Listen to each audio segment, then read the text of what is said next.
Ini dianggap sebagai bukti arkeologis yang mendukung keberadaan kota Iram, yang disebut dalam Al-Quran sebagai kota kaum Ad yang dibinasakan.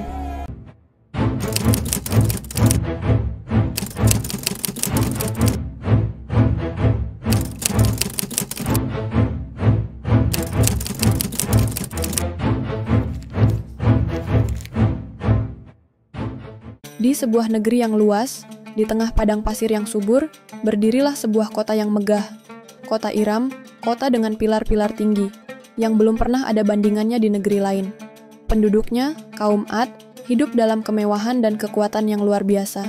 Tapi di balik kemegahan itu, ada kesombongan yang membuat mereka lupa bahwa semua yang mereka miliki hanyalah titipan dari Allah.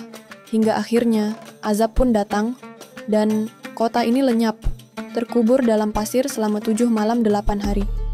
Inilah kisah Nabi Hud dan kaum Ad, kisah yang Allah abadikan dalam Al-Quran.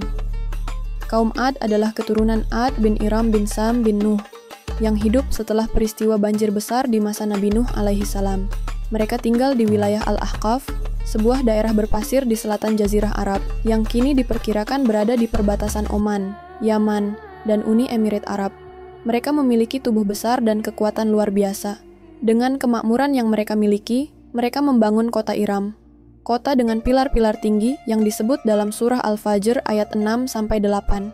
Apakah kamu tidak memperhatikan bagaimana Tuhanmu berbuat terhadap kaum Ad, yaitu penduduk Iram yang mempunyai bangunan-bangunan yang tinggi, yang belum pernah dibangun suatu kota seperti itu di negeri-negeri lain.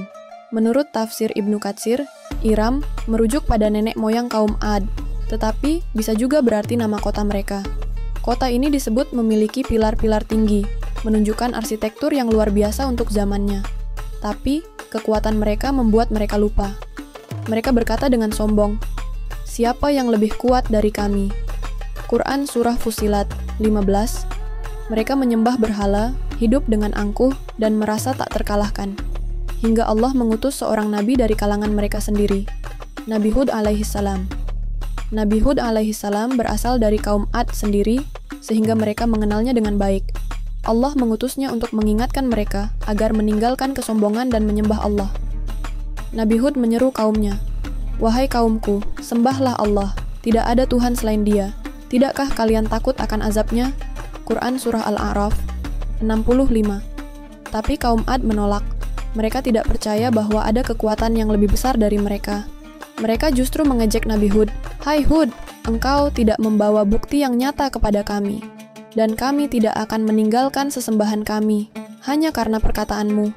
Kami tidak percaya kepadamu." Quran Surah Hud 53. Menurut tafsir At-Tabari, kaum Ad menilai Nabi Hud sebagai manusia biasa, sehingga mereka menolak menerima risalahnya.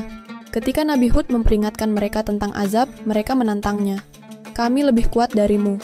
Siapa yang lebih kuat dari kami?" Quran Surah Fussilat 15. Mereka bahkan menantang Allah untuk menurunkan azab. "Datangkanlah azab yang engkau ancamkan kepada kami, jika engkau memang orang yang benar."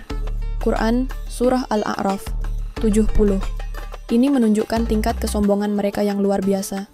Mereka menantang Nabi Hud untuk mendatangkan azab. Mereka tidak sadar bahwa mereka sedang meminta kebinasaan mereka sendiri. Hari-hari berlalu. Nabi Hud terus berdakwah, tapi hanya sedikit dari mereka yang beriman. Menurut tafsir Al-Qurtubi, sebelum azab besar datang, Allah menahan hujan selama 3 tahun. Tanah menjadi kering, ladang mereka mati, dan mereka mulai kehabisan sumber daya. Tapi, mereka tetap tidak mau bertobat. Suatu hari, mereka melihat awan hitam tebal mendekati negeri mereka. Mereka bersorak kegirangan, mengira hujan akan turun, dan menghidupkan kembali ladang-ladang mereka. Allah berfirman dalam surah Al-Ahqaf 24-25. Maka tatkala mereka melihat azab itu berupa awan yang menuju ke lembah-lembah mereka, mereka berkata, "Inilah awan yang akan membawa hujan bagi kita." Tetapi sebenarnya itulah azab yang kamu minta datang dengan segera, yaitu angin yang mengandung azab yang pedih.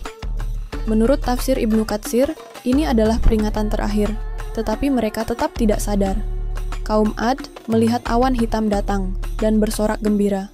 "Lihat, awan yang membawa hujan. Akan ada banyak air untuk ladang kita." Tapi Nabi Hud berkata, "Itu bukan awan rahmat, itu azab Allah yang kalian minta-minta." mereka tetap tidak percaya, sampai akhirnya angin itu berubah menjadi badai yang dahsyat.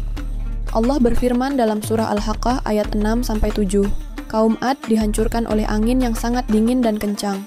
Allah menimpakan angin itu kepada mereka selama 7 malam dan 8 hari terus-menerus. Maka kamu lihat kaum Ad pada waktu itu, mati bergelimpangan seakan-akan mereka tunggul pohon kurma yang telah kosong, lapuk. Angin ini menghancurkan rumah-rumah mereka, mencabut pepohonan, dan menenggelamkan kota mereka dalam pasir. Menurut tafsir Al-Baghawi, badai ini menyedot tubuh manusia ke udara, lalu membantingnya ke tanah dengan keras, hingga mereka mati dalam keadaan hancur. Bayangkan, angin bertiup tanpa henti selama lebih dari seminggu. Angin itu menghancurkan rumah-rumah yang kokoh, mencabut pepohonan, dan mengubur seluruh kota di bawah pasir. Saat badai itu reda, yang tersisa hanyalah lautan pasir. Tidak ada lagi kota Iram. Tidak ada lagi kaum Ad. Mereka yang dulu sombong, kini tak tersisa satupun. Di tengah kehancuran itu, Nabi Hud dan orang-orang yang beriman selamat. Mereka pergi meninggalkan tempat itu, mencari kehidupan baru.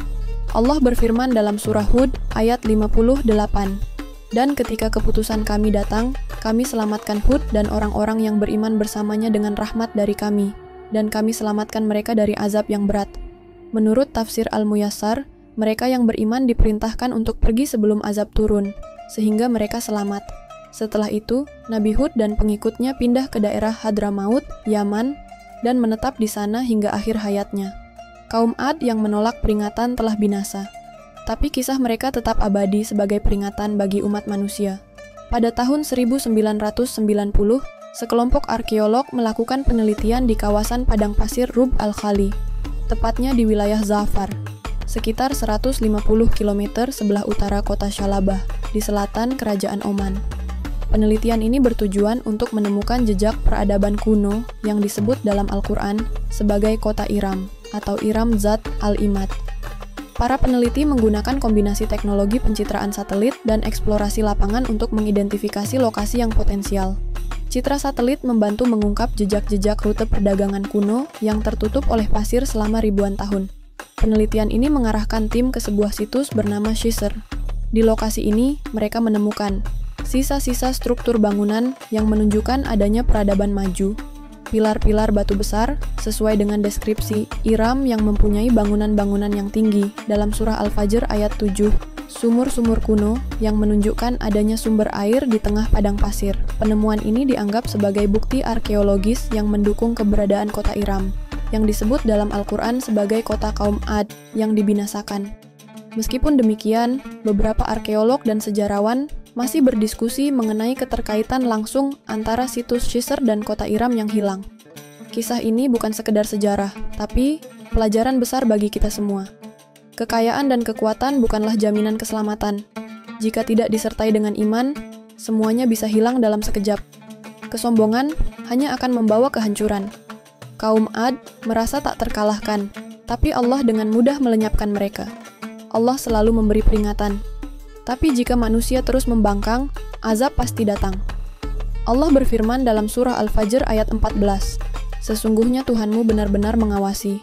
Terima kasih sudah menonton hingga selesai. Semoga kisah ini bisa menambah ilmu dan keimanan kita semua.